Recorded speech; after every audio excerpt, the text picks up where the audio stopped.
last week really got me thinking, why did I do the things that I did? Push things further than they really needed to go, and definitely to a place where I didn't actually want to be. And I thought about it a lot. Obviously, there's more to it than just trying to sort of reinterpret the sort of a mashup of the collected works of Guy Ritchie and Quentin Tarantino.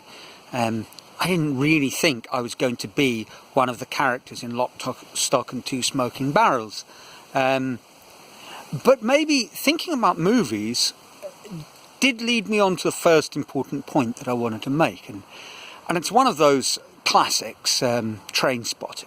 And right at the beginning of the movie, the question is raised and answers that, why do people take strong drugs? And the answer is because it's bloody good. And the reason people do these things is because on some level they are fantastic. And it certainly was never my intention to go down a narcotics road. But when I was at university in Cape Town, quite early on, a friend said, well, you're going to have to try marijuana. And I said, well, I don't smoke, and I'm not going to start. I've got a thing about smoking. I really don't like it, with good reason. I could sort of just imagined those days coming back from athletics training with my mother, who'd been locked up in a Beetle smoking 20 cigarettes. So cigarettes weren't my thing. But my friend Mike had a solution, and that was he made a batch of hash brownies, and boy were they strong, phenomenal. And first round was an experience of paranoia and nausea, and not that great. But pretty soon I found out what it was that might attract many people to it, and it was through music. And I can tell you precisely the first album that really made this abundantly obvious to me. It was Wishbone Ash's Argus. If you don't know it, a sort of prog rock, early 70s classic band, twin guitars, really fantastic band. And on the song The King Will Come quickly became one of my staple playthroughs when I'd munched on one of those brownies, and it just sounded completely different. It was like the music sort of took on a very visceral quality. It kind of, the notes almost seemed to hang in the air or make shapes, sort of go round in circles. It's very hard to explain, but it was unbelievable, and I definitely had a sort of a mixed cassette of dope classics, and it got me hooked, quite literally. And later on, when I dabbled in the nefarious world of the marching powder, it was the same thing, and I've told the story. A friend came round, he was in a low place, sort of introduced me to this white powder and said, look, you're going to sooner or later. And so there I was, keeping him company, and before I knew it, 2 a.m. had turned into 7, and we'd had this most incredible conversation. And once again, I thought, man, this is unbelievable. You drink and drink and drink, have fantastic conversations, and just keep on going. What could be better than that? So a short answer to why people indulge in drugs, and by extension the rock and roll lifestyle in general, is it's bloody good. Of course, it's bloody good until it isn't. I suppose a good metaphor is to think of it like taking out a loan, and some things that give you pleasure are a loan, like a mortgage on a sensible mortgage on a house. It's not an investment, but you can afford it, and it's generally a safe thing to do. But going on a holiday to the Caribbean on your credit card when you can't pay back the installments is a route to a misery of debt. And I think drugs are like that. You know, it starts out as being a very nice, interesting thing, and before long it spirals out of control, and there's a knock on the door and the debt's due. And that's not so pretty.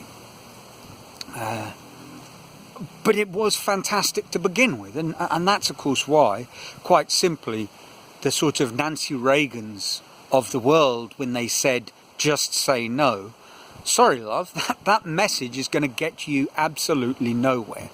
The hedonistic, present-minded young person hears that and then listens to music like I was listening to music. Well, it's no competition at all. But there is a price to be paid, and certainly my university career, or lack thereof, was very much tied into that price. But that's why you might indulge in one of these sort of elements of the rock and roll lifestyle. But we pushed it much, much further than that. And I say we sort of collectively.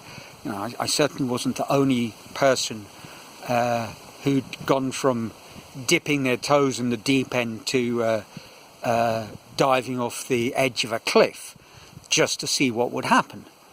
You know, so I thought I need to investigate this a little further. And my latest addiction was the perfect place to do that investigation.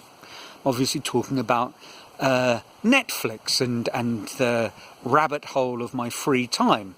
And I found a fantastic movie that really did shed some good light on this, and it was the music biopic Dirt, about the 80s band Motley Crue. Now, I can honestly say it wasn't a band that I liked. I never had one of their albums. They didn't seem to me particularly good, and at the time I just thought, you know, there are a lot of scumbuckets who aren't really producing very interesting music. Nothing there for me. But the movie had a certain amount of hype, so I thought, let's check it out. And it was, in fairness, pretty good. Partly because they didn't focus too much on the music. And the little bit they showed kind of gave an idea that it was a very energetic sunset strip sort of band. And focused much more on wanton destruction. And that was actually quite comforting, you know, because when I think of our wanton destruction, sure, you know, I could tell stories of hotel door rooms that got kicked in and furniture that ended up in pools and holiday places that got trashed and depravity of all sorts. Taxis and their taxi driver getting kidnapped, you know, all sorts of mayhem. But when you watch Dirt, you realise that actually us kite flyers we're civilised gentlemen compared to Vince Neil, Tommy Lee, Nicky Sixx and Mick Mars. I mean, we were really nice guys walking very much within the bounds of a sensible life, because these guys were way out in the deep end, and it was compellingly dreadful to see. Once again, that word sort of compelling, and it is compelling viewing in a way. Sort of imagine, did they really go that far? I mean, just the scene of Ozzy Osbourne snorting a line of ants and then piddling away at the side of a swimming pool in broad daylight was hilarious, if not something that I ever would have really done. You know, my snorting limits would have been drawn fairly and squarely at tequila and not live insects. But so how does that shed any light and answer the questions of why we were doing what we were doing? Well, because towards the end of the movie, there's a sort of moment of clarity when the band get back together again and realise what they had. And it wasn't the fantastic music, and it wasn't really the sort of over-the-top behaviour, but the core of all of it was that they were doing it together. They were a family of sorts, a family of very disturbed young men, not so young men, pushing things well beyond any sensible limit, but a family nonetheless. They were in it together.